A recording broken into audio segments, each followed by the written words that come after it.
যারা শার্টের কলার তৈরি করতে পারেন না, জয়েন করতে পারেন না, আজকে ভিডিওটা তাদের জন্য। আমি লাস্টের একটা ভিডিওতে কলার কীভাবে কানি তুলতে হয় সেটাও দেখিয়েছি। পুরো ভিডিওটা দেখলে আপনিও শিখতে পারবেন।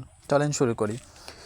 কলার জয়েন করার জন্য প্রথমত আপনাকে একদম যে কানিটা তুলতে হবে, শেপটা অনুযায়ী আপনাকে কলারের শেপ অনুযায়ী যেটা দিতে হবে পারফেক্টলি, এটা যদি আপনি না দিতে পারেন তাহলে কিন্তু কলারের পুরো সৌন্দর্যটা নষ্ট হয়ে যাবে। তার জন্য একটা পেপারে কাটিং করে নেবেন, সেম অনুযায়ী আপনারা শেপটা দিয়ে নেবেন, তাহলে অনেক বেশি সুন্দর হবে। তারপর আপনি কাপড়ের বাড়তি অংশটুকু কেটে নেবেন। কেটে নিয়ে আপনি কাপড়টা উল্টিয়ে নেবেন। উল্টিয়ে নিলে দেখবেন আপনি এখানে একটা সাপ সেলাই দিতে হবে। এই সেলাইটা কিন্তু এখন দিবেন না, যখন আপনি জয়েন করবেন তারপর তখন আপনি এই সেলাইটা দিবেন।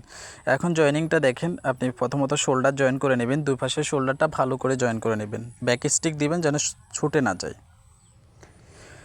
তারপরে দেখেন কলারটা বসাবেন একদম স্মুথলি আলতো হাতে, মানে সুন্দর করে আদর করে, যেটাকে বলে। টানা যাবে না, দুটার একটাও টানা যাবে না, প্রেশার ক্রিয়েট করা যাবে না। সুন্দর করে আলতো হাতে বসাবেন, মাপ অনুযায়ী দেখবেন হয়ে গেছে। সুন্দর করে একটু একটু করে যখন আসবেন, স্পিডলিও দেওয়া যাবে না, আপনি একটু একটু করে পুরোটা জয়েন করে নেবেন। তারপরে বাকি অংশটুকু এভাবে ঢুকিয়ে তারপরে সাপশিলা দিয়ে দেবেন। এই সাপশিলাটা একদম নিখুঁতভাবে দিতে হবে যেন সাইডে না যায় এবং ফোর না ছিঁড়ে, সব মিলাই একদম আলতো হাতে সুন্দর করে বসায় নিখুঁতভাবে আস্তে আস্তে দিতে হবে। স্পিড দেওয়া যাবে না, আস্তে একটু করে আপনি দিবেন, দেখবেন আপনার পারফেক্টলি হয়ে গেছে, এদিক সেদিক হয় নাই, অনেক সুন্দর হয়ে গেছে। এই যে সাপশিলাটা দিতে না নিষেধ করেছি, সেই সাপশিলাটা আপনি এখন দিবেন। দেখেন আপনি এখন মানে পুরোটা ঘুরিয়ে সেলাই করে নেবেন, দেখবেন আপনার পারফেক্টলি একটা কলার হয়ে গেছে, একদম অফিসিয়াল, একদম মানে নিখুঁতভাবে হয়েছে। দেখেন সেলাই ফিনিশিংটাও দেখবেন, দেখছেন কি সুন্দর হয়েছে।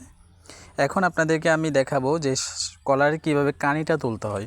এই নিয়মটা আসলে অনেকেই করে, দেখলাম আমার গ্রামেও দেখেছি, যারা শার্ট জয়েনিং করে বা শার্ট সেলাই করে তাদের কাছে আমি যখন যেতাম তখন দেখতাম যে তারাও এই টেকনিকটা অবলম্বন করতেছে কলারের কানি তুলবার ক্ষেত্রে।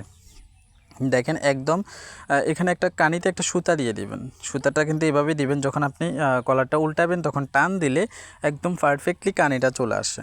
দেখেন জয়েনিং করার পরে আপনি দেখবেন বাড়তি অংশটুকু কেটে নেবেন, দুপাশে কানিটা এভাবে কেটে নেবেন, নিয়ে আপনি দেখেন এই যে কানিটা হয়ে গেছে, একদম উঠে গেছে, দুটাই উঠে গেছে। দেখেন মানে একদম পারফেক্টলি উঠছে, তাই না? তো আপনারা তারপরে একটা সাপশিলা দিয়ে নেবেন, কলার তৈরি করতে তো সাপশিলা দিতে হবে, ওই সাপশিলাটা সুন্দর করে দিয়ে দিবেন যেন আঁকা বাঁকা না হয়, এদিকে খেয়াল রাখতে হবে। তারপরে আপনারা দেখেন কলারটা কত সুন্দরভাবে কানিটা উঠছে, অফিসিয়ালি একদম সুন্দর হয়েছে। এবার ইলাস্ট্রেশন, এটা অনেকেই করে অনেকেই করে না। শার্টের প্যাটার্ন করবার ক্ষেত্রে কেউ আছে ম্যানুয়ালি করে ফেলে, কেউ আছে পেপারে করে, কেউ আবার কম্পিউটারে করে। তো আজকে এই পর্যন্ত, আপনাদের সাথে আবার কথা হবে কোনো ভিডিওতে। সেই পর্যন্ত ভালো থাকুন, সুস্থ থাকুন, আল্লাহ হাফিজ। Thanks for watching, tata.